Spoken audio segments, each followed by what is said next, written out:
You know, the strongest man I ever knew was my late father-in-law. His name was Elmer. And before I could tell you why I say that, you should know he stood 6'7". When Elmer walked into a room, people noticed. He was a big man, big hands, firm handshake.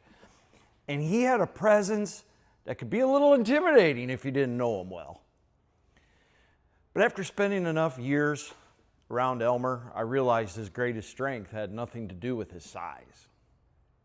No, Elmer wasn't a man of many words. You didn't get long speeches with Elmer. You didn't get heartfelt conversations. He wasn't wired that way. In fact, if you judged him only by what he said, you might miss the man he really was. You had to watch him. That's where his character showed up. I watched him love his family fiercely. I watched him stay faithful over the years. I watched him carry responsibilities without looking for applause or being noticed.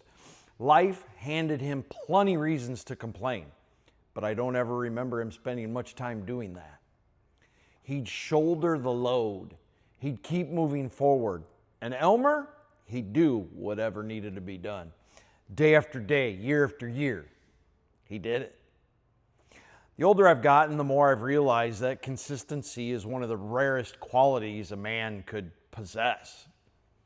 Our culture seems to celebrate men who are famous, wealthy, talented, influential. We seem to measure success by followers, titles, accomplishments. But families aren't held together by famous men. They're held together by faithful men. Men who keep showing up. Men who keep their word. Men who love the same woman for a lifetime. Men who work hard even when they're tired. Men who quietly put others ahead of themselves without expecting recognition. Those men won't make headlines, but you know what? They'll change generations.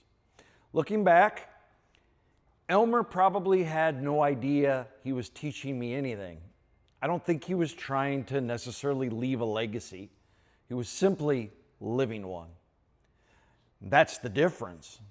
The greatest legacies usually aren't built on extraordinary moments. They're built on thousands of ordinary days when a man chooses faithfulness over convenience. These days, I think about Elmer quite a bit. Not because he was 6'7", but because that man showed me what real strength looks like. If my wife and kids, my grandkids, or even one young man can someday say the same thing about me that I'm saying about Elmer today, I'll consider my life well lived. That's the kind of man I'm still trying to become. Now, get out there, keep building.